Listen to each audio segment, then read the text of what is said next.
আসসালামু আলাইকুম। 2026 শিক্ষাবর্ষের তৃতীয় শ্রেণীর শিক্ষার্থীবৃন্দ, ফাতিহা জান্নাত চ্যানেলের পক্ষ থেকে তোমাদের সবাইকে স্বাগত।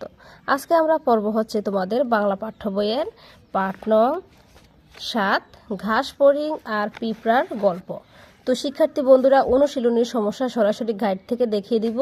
তো ভিডিওটি না টেনে সম্পূর্ণ ভিডিওটি মনোযোগ সহকারে দেখতে থাকো। এখানে গল্পটি হচ্ছে ঘাস ফড়িং আর পিঁপড়ার গল্প। ঘাস ফড়িং কোনগুলো? এই যে এই পোকাটা দেখতে পাচ্ছ, এটা হচ্ছে ঘাস ফড়িং। আর এই যে হচ্ছে পিঁপড়া, এটা এই যে পিঁপড়ার উপরে দেখছো কিরকম একটা বোঝা। আর ঘাস ফড়িং কি করছে? এটা দেখে হাসছে। পিঁপড়া বড় একটা বোঝা নিয়ে বাসায় যাচ্ছে, আর সেটা দেখে ঘাস ফড়িং হাসছে। এখন এটার কাহিনী কি সেটাই আমরা এই গল্প থেকে শিখব। শরতের এক দুপুর, চারপাশে রোদ ঝলমল করছে। তখন একটি ঘাস ফড়িং ঘাসের উপর তিরিং বিরিং করে খেলা করছিল। এই যে ঘাস ফড়িংটা, এই ঘাস ফড়িংয়ের কথা বলা হয়েছে।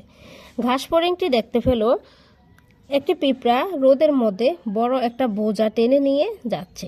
সে পিঁপড়াকে জিজ্ঞাসা করলো, কি সুন্দর দুপুর, আলোয় চারদিক ঝলমল করছে, এমন সময় কি করছো তুমি? এসো আমরা খেলা করি।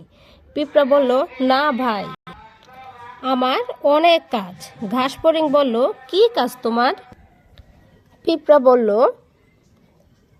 শীঘ্রই শীতকাল এসে যাবে, আমি তখন ঘর থেকে বের হতে পারবো না, তাই গরমকাল থাকতেই খাবার সঞ্চয় করছি। ঘাস ফড়িং হেসে বলল, শীতকাল আসতে এখনো অনেক বাকি আছে, এসো আমরা খেলা করি। পিঁপড়া বলল, না ভাই, তুমি তোমার কাজ করো আর আমি আমার কাজ করি। ঘাস ফড়িং বলল, পিঁপড়াটা খুব বোকা। এই ভেবে সে একা একাই তিরিং বিরিং করে খেলা করতে লাগলো। দেখতে দেখতে শীতকাল এসে গেল। সূর্যের তাপ কমে গেল, চারপাশ কুয়াশায় ভরে গেল। তখন ঘাস ফড়িং আর খাবার খুঁজে পায় না, খেলতেও পারে না। তখন সে পিঁপড়ার বাসায় গিয়ে বলল, পিঁপড়া ভাই, আমার খুব ক্ষুধা পেয়েছে, আমাকে একটু খাবার দেবে? পিঁপড়া বলল, আমি আমার খাবার সঞ্চয় করেছি, তোমার খাবার তো সঞ্চয় করিনি, তুমি গরমকালে খাবার সঞ্চয় করনি কেন? ঘাস ফড়িং বলল, আমি তো তখন খেলা করেছি আর গান গেয়ে বেরিয়েছি। পিঁপড়া বলল, তবে এখন নেচে বেড়াও, সময়ের কাজ সময় না করলে কষ্ট তো তোমাকে পেতেই হবে।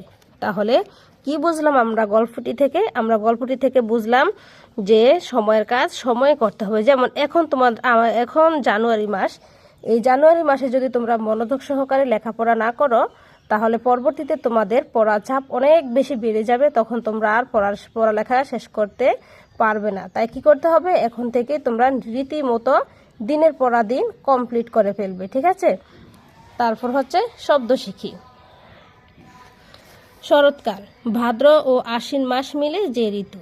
শীতকাল মানে পৌষ ও মাঘ মাস মিলে যে ঋতু। সঞ্চয় মানে হচ্ছে জমা। এবার হচ্ছে অনুশীলনীর কাজ।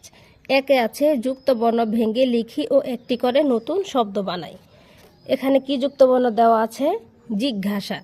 জিজ্ঞাসা এর যুক্ত বর্ণ হচ্ছে এই যে মাঝখানেরটা, এটার ভেঙে লিখলে হয় ঝ যোগ ইয়, জিজ্ঞাসা। এটা দিয়ে নতুন একটি শব্দ তৈরি করতে হবে।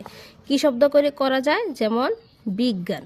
তোমরা কি দিতে পারো? বিজ্ঞান দিতে পারো, বিজ্ঞান। তারপর হচ্ছে ক্ষুধা। ক্ষুধায়ের যুক্ত বর্ণ হচ্ছে ক্ষীয়। ক্ষীয়কে ভেঙে লিখলে ক যোগ মূর্ধন্য ষ, এটা দিয়ে কি লেখা যায়? ক্ষমা। ক্ষুধা, ক্ষমা। তারপর হচ্ছে সঞ্চয়। সঞ্চয় দিয়ে কি লেখা যায়? সঞ্চয় ইয় যোগ ছ, আমরা দিতে পারি পঞ্চম, প ইয় যোগ ছ ম, পঞ্চম। তারপর হচ্ছে সৃষ্ট।